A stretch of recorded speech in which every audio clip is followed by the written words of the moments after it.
Pakistan Peoples party 243 میں ترمیم کی حمایت کرے گی چونکہ اس نے منظور تو ہونا ہی ہے۔ اچھا یہاں تک تو بات سمجھ میں آتی ہے، لیکن پھر انہوں نے ایک ایسی بات کی جس سے پھر دھمال کا اثر پتہ چلا۔ ایسا لگا جیسے ان کی نظریاتی چولیں تک ہل گئی ہیں۔ اب آپ خود سوچیں نا کہ ذوالفقار علی بھٹو کے نواسے محترمہ بے نظیر بھٹو شہید کے بیٹے اور پاکستان پیپلز پارٹی کے چیئرمین بلاول بھٹو یہ کہتے ہیں کہ 27ویں ترمیم سے صدر پاکستان کے اختیارات اور سویلین بالادستی پر کوئی اثر نہیں پڑے گا۔ ویسے ایک لحاظ سے بلاول بھٹو کی اس بات سے مجھے بھی اتفاق ہے کہ 27ویں ترمیم سے صدارتی اختیارات پہ کوئی اثر یا کوئی فرق نہیں پڑے گا، اور پڑے بھی کیسے؟ اب تمغے لگانے اور حلف برداریوں کے علاوہ صدر کا کوئی اختیار ہوگا تو فرق پڑے گا نا۔ ہاں یہ الگ بات ہے کہ ماضی میں آنے والے صدور کی اکثریت حلف برداری تو کیا بار برداری کے قابل بھی نہیں تھی، انہیں صرف اہم مواقع پر دھوپ لگانے یا پھر منہ دکھائی کے لیے ہی زحمت دی جاتی تھی۔ لیکن بہرحال بلاول بھٹو کی دوسری بات پر میں ابھی غور کر ہی رہی تھی کہ گزشتہ روز سینٹ کی کارروائی دیکھنے کا اتفاق ہوا جب وفاقی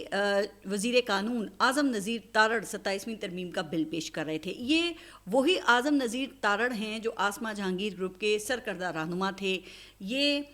اس آسما جہانگیر کے نام پر سیاست کرتے تھے جن کی ساری زندگی انسانی حقوق اور عدلیہ کی آزادی کی جدوجہد میں گزری، لیکن وزیر موصوف نے بل پیش کرتے ہوئے جو توجیحات پیش کیں اور پھر جس طرح اس کارروائی کو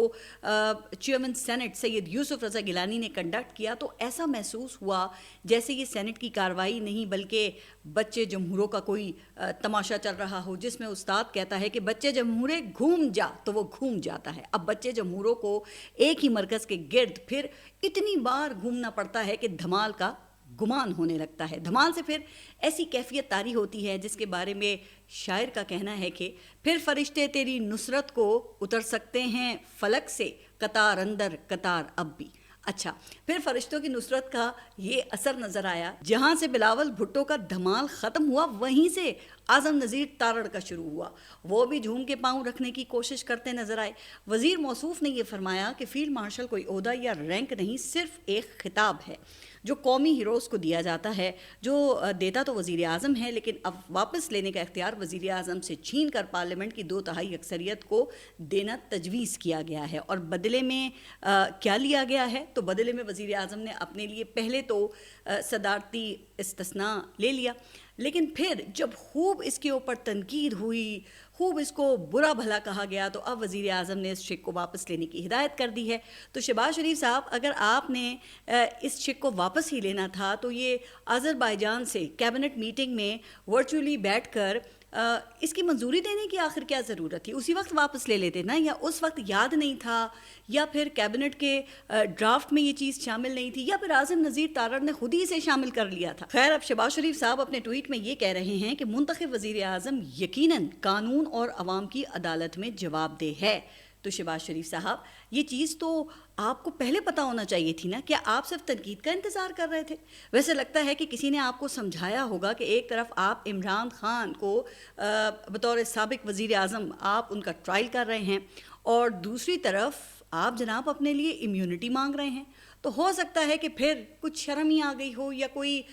قانونی ہچ ہو۔ اچھا ویسے اگر آپ کو شہباز شریف صاحب اکاؤنٹیبلٹی کا اتنا ہی احساس ہے، آپ کو اتنی ہی پرواہ ہے، اتنی ہی فکر ہے، تو پھر سوال تو ہے نا کہ آپ نے 2 افراد کو یہ امیونٹی کیوں دی ہے؟ چلیں صدر کی تو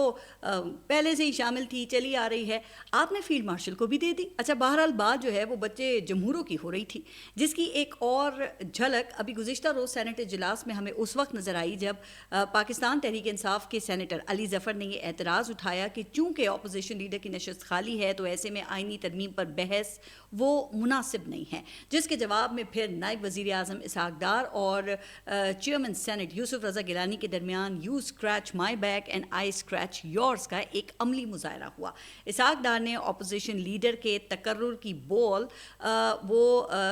چیئرمین سینٹ کے کورٹ میں پھینکتے ہوئے کہا کہ جناب چیئرمین، اپوزیشن لیڈر کا تقرر وہ تو آپ کا استحقاق ہے، جس پر یوسف رضا گیلانی کو چپ سونگ گئی۔ اب جناب چیئرمین صاحب بھی کیا کریں، نئی جمہوریت کی دھمال ڈالے بغیر بھلا وہ کرسی پر کیسے قائم رہ سکتے ہیں؟ تو اس جانب پھر وزیر قانون نے بھی اشارہ کیا، اب کیا اشارہ کیا یہ آگے چل کر واضح ہو جائے گا، لیکن چیئرمین سینٹ کے حوالے سے پھر جو کورٹ رپورٹرز ہیں ان کا دعویٰ یہ ہے کہ اسی نظام کی مرہون منت یوسف رضا گیلانی نے پیپلز لائر فورم کے کچھ جج لاہور ہائی کورٹ میں بھرتی کروائے ہیں، لہٰذا پھر لامحالہ چیئرمین سینٹ کو دی ہوئی ٹائم لائن کے مطابق قومی اسمبلی کی قائمہ کمیٹی کو بھی سینٹ کمیٹی کے ساتھ مدعو کرنا پڑا، جو کہ پہلے سے ہی تیار بیٹھے تھے۔ انہیں بہت پہلے سے اسلام آباد میں موجود رہنے کا حکم جاری کیا گیا تھا، لہٰذا پھر گزشتہ روز دونوں ہاؤسز کی جوائنٹ کمیٹی کا اجلاس بھی منعقد ہوا۔ اب جہاں اتنے سارے بچے جمہورے جمع ہو جائیں تو پھر کہا جاتا ہے کہ وہاں ہو نہیں سکتا کہ کوئی نوٹنکی نہ ہو، جو کہ پھر ہوئی بھی، اور وہ ایسے کہ جے یو آئی ایف نے شرکت بھی کی اور ساتھ ساتھ بائیکاٹ بھی کیا۔ ویسے شرکت اور بائیکاٹ کا ہائبرڈ بھی صرف پاکستان میں ہی چلتا ہے۔ تو پھر ہوا کچھ یوں کہ جے یو آئی کی ایک رکن عالیہ کامران 27ویں ترمیم پر غور کے لیے قائمہ کمیٹیوں کے اجلاس میں چلی گئیں، پھر کچھ دیر بعد مولانا فضل الرحمان کی جانب سے پیغام موصول ہوا تو بائیکاٹ کر کے باہر آ گئیں۔ باہر آ کر جے یو آئی ایف نے کہا کہ ہمارے کہنے پر جو کچھ 26ویں ترمیم سے نکالا گیا اس کو 27ویں ترمیم میں دوبارہ شامل کر لیا گیا ہے، لہٰذا ہمارے ساتھ دھوکہ ہوا ہے۔ تو جناب ایسا کیا شامل کیا ہے؟ کیونکہ اس 26ویں آئینی ترمیم کے مسودے میں تو بنیادی حقوق سے متعلق شکیں بھی شامل کی گئی تھی، لیکن جب میں نے تحقیق کی تو پتہ چلا کہ بظاہر آئینی عدالت کی ہی ایسی شک ہے جو کہ 26ویں ترمیم سے نکالی گئی تھی، جو 27ویں ترمیم میں دوبارہ شامل کی گئی ہے۔ لیکن یہ مزے کی بات ہے کہ جے یو آئی ایف کی رکن اسمبلی عالیہ کامران نے زیادہ اعتراض جس ترمیم پر کیا وہ آرٹیکل 243 میں ترمیم ہے۔ اب مجھے نہیں پتا کہ یہ بھی دھمال کا اثر ہے یا واقعی جے یو آئی ایف ایسا سمجھتی ہے، چونکہ مولانا فضل الرحمان نے تو پہلے ہی یہ واضح کر دیا ہے کہ اگر آرٹیکل 243 میں ترمیم سے جمہوری نظام متاثر ہوا تو مخالفت کریں گے ورنہ نہیں۔ واہ مولانا صاحب واہ، آپ کی یہ اگر مگر کے پھر کیا ہی کہنے ہیں۔ ویسے تو آپ یہ اڑتی چڑیا کے پر بھی گن لیتے ہیں، لیکن 73 کے آئین کے تناظر میں فوج کی کمان سے متعلق شک پر آپ اگر مگر کا شکار ہو گئے ہیں۔ اس کے بعد پھر جے یو آئی ایف نے اعلان کیا کہ اب مشاورت کر کے اگلے لاہے عمل کا فیصلہ کریں گے۔ اب یہ کیا فیصلہ کریں گے تو یہ بھی کوئی راکٹ سائنس نہیں ہے کہ سمجھ ہی نہ آ سکے۔ میرا خیال یہ ہے کہ جے یو آئی ایف کو 26ویں ترمیم سے نکالی گئی شک پر اعتراض نہیں ہے، اعتراض یہ ہے کہ 27ویں ترمیم کے عمل میں ان کو اس شد و مت کے ساتھ شامل نہیں کیا گیا جس طرح آپ کو یاد ہے نا کہ انہیں 26ویں آئینی ترمیم کے وقت میں کیا گیا تھا، کیونکہ اس بار صرف بلاول بھٹو ایک دفعہ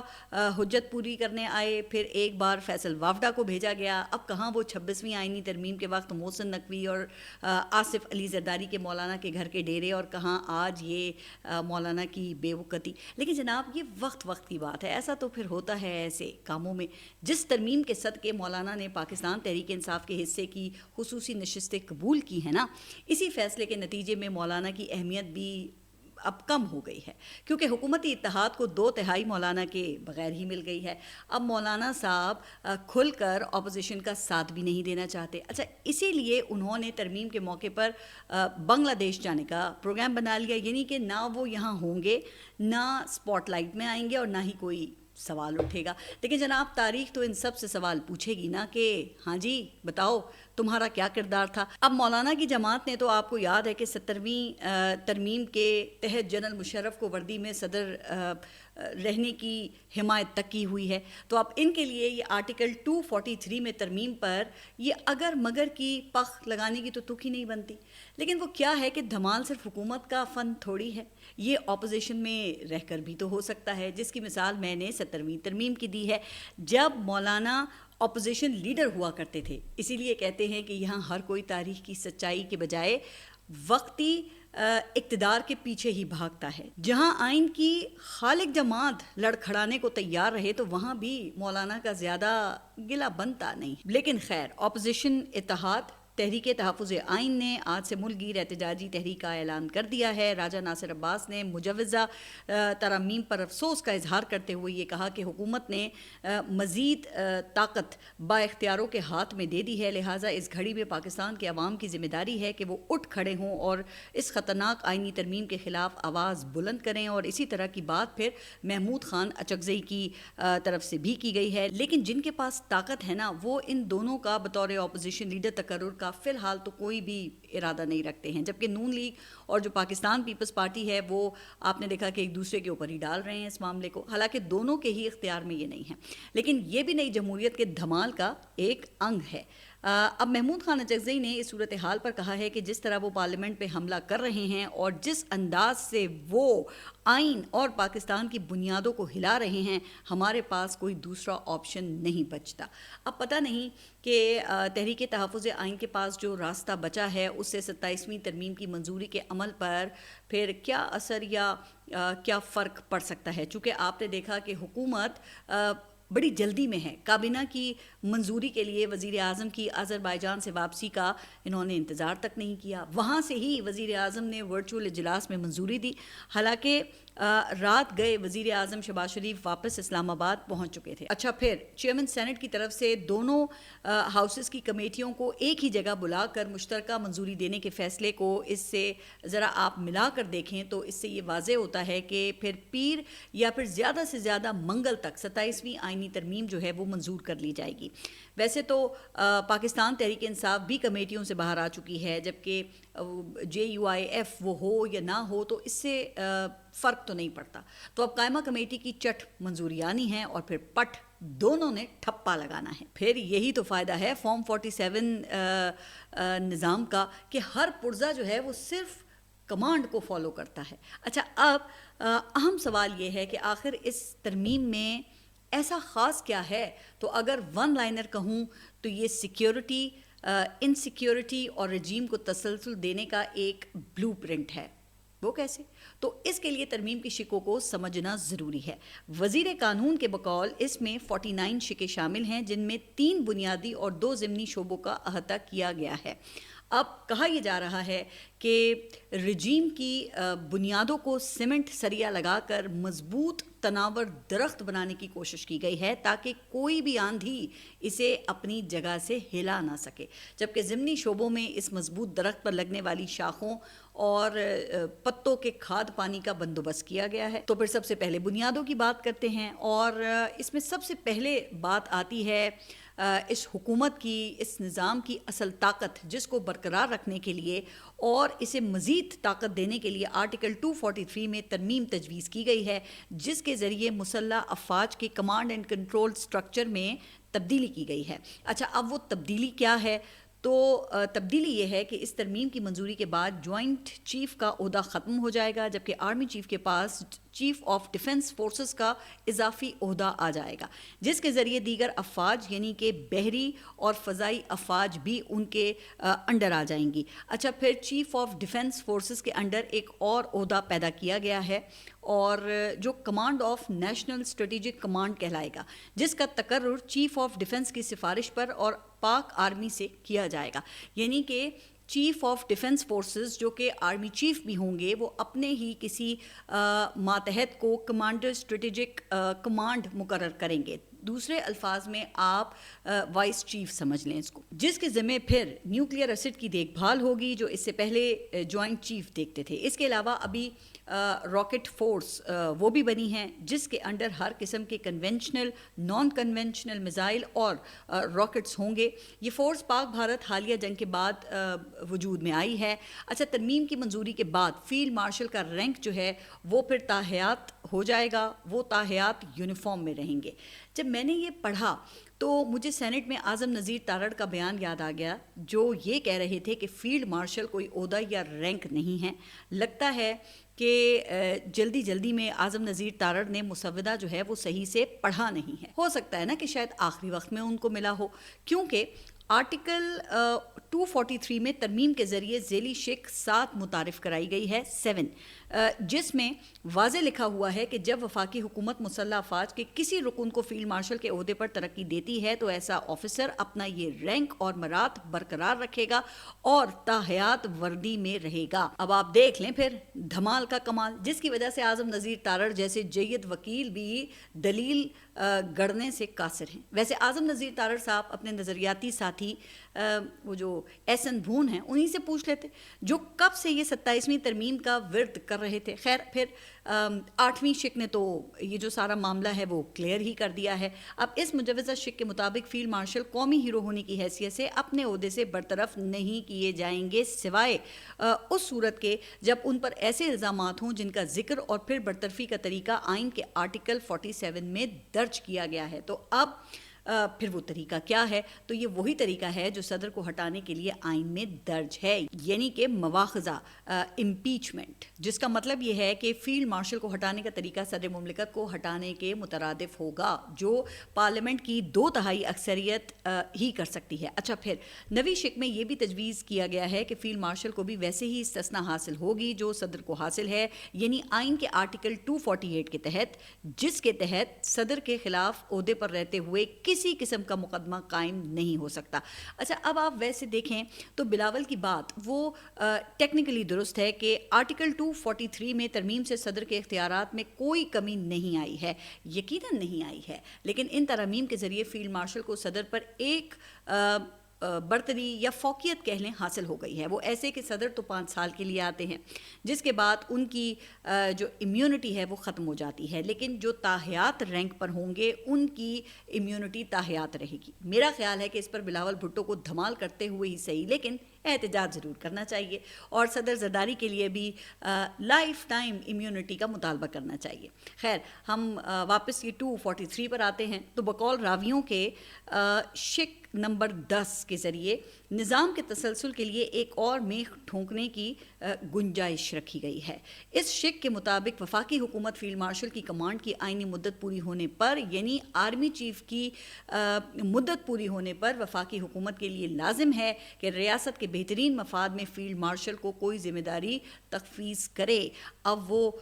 ذمہ داری جو ہے وہ کیا ہوگی یہ تو پھر اللہ ہی جانے. ویسے اس کے بعد تو ریاست کا سب سے بڑا عہدہ ہی بچتا ہے جو کہ صدر مملکت کا ہے. اب ہو سکتا ہے کہ فیصل واوڈا کی ایسی ہی خواہش ہو جب وہ 28ویں اور 128ویں ترمیم لانے کی بات کرتے ہیں. اب اس پر میں خود کوئی قیاس آرائی نہیں کروں گی، صرف خاص راویوں کا جو موقف ہے نا وہ آپ کے سامنے رکھ دیتی ہوں، جو کہتے ہیں کہ بہت سی چیزوں کی تیاری کی گئی ہے، اس نظام کو طول دینا ہے، اس نظام کے راستے کی رکاوٹوں کو ہمیشہ کے لیے ختم کرنا ہے چونکہ جمہوریت نے ڈیلیور نہیں کیا. اس لیے اب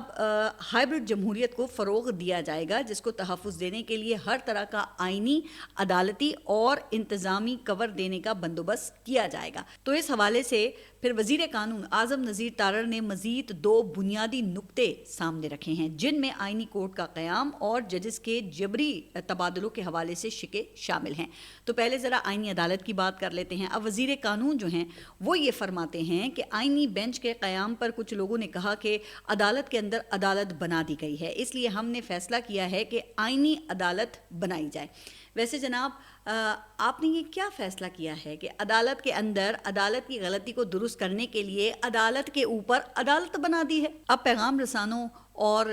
راویوں کے بقول یہ ایسی نابغہ روزگار قسم کی عدالت ہوگی جو سپریم کورٹ آف پاکستان کی جانب سے آئین کی تشریح سے متعلق کسی فیصلے کی پابند نہیں ہوگی، یعنی کہ سپریم کورٹ آف پاکستان کا کوئی بھی پرانا فیصلہ وہ آئینی عدالت پر لاگو نہیں ہوگا. مثال کے طور پہ اگر ماضی میں سپریم کورٹ نے مارشل لا، ایمرجنسی یا پھر ایمرجنسی پلس کو کالعدم قرار دیا ہے تو آئینی عدالت کے لیے ان فیصلوں کو ماننا ضروری نہیں ہے. یعنی اگر ماضی میں عدالت نے کسی آمر کو یوزرپر یا غاصب کہہ کر کارروائی کی مثال قائم کی ہے تو یہ فیصلہ نئی آئینی کورٹ کے پاؤں کی زنجیر نہیں بن سکتا. اب دوسرے الفاظ میں شاعر سے معذرت کے ساتھ، کورا کاغذ ہے یہ آئین میرا، لکھ لیا نام اس پر تیرا. ویسے کیا فلمی ٹریجڈی ہے نا کہ کورے کاغذ کے حصول کے لیے ہائی کورٹ، سپریم کورٹ اور آئینی کورٹ کے ججز کی ٹرانسفر کا اختیار جوڈیشل کمیشن کو دے دیا گیا ہے، جہاں کہا یہ جاتا ہے کہ پہلے سے کورے کاغذوں اور جو انتظامی محافظوں کی اکثریت ہے. اس لیے اب آئین میں یہ ترمیم بھی تجویز کی گئی ہے کہ اگر کوئی جج کہے کہ میں ٹرانسفر قبول نہیں کرتا تو اس انکار کو اس جج کا استعفیٰ تصور کیا جائے گا. پیغام رسانوں کا یہ بھی کہنا ہے کہ اگر ایسا موقع آیا تو پھر ککھ بھی نہیں ہلے گا، بلکہ کورٹ رپورٹرز کی اکثریت اب یہ خدشہ جو ہے وہ ظاہر کر رہی ہے کہ آزاد خیال ججز کو جن ہائی کورٹس میں ٹرانسفر کیا جائے گا وہاں پر بھی انہیں مین رجسٹری کے بجائے ریموٹ رجسٹریز میں بھیجا جائے گا. تو اسلام آباد ہائی کورٹ کی پھر ہم مثال ہی لے لیتے ہیں، جہاں کے 5 جو ججز ہیں ان کا جسٹس ڈوگر سے تنازع چل رہا ہے. اب اگر ان میں سے کسی جج کا سندھ یا پھر بلوچستان ہائی کورٹ تبادلہ کر دیا گیا تو انہیں کوئٹہ یا پھر کراچی نہیں بلکہ انہیں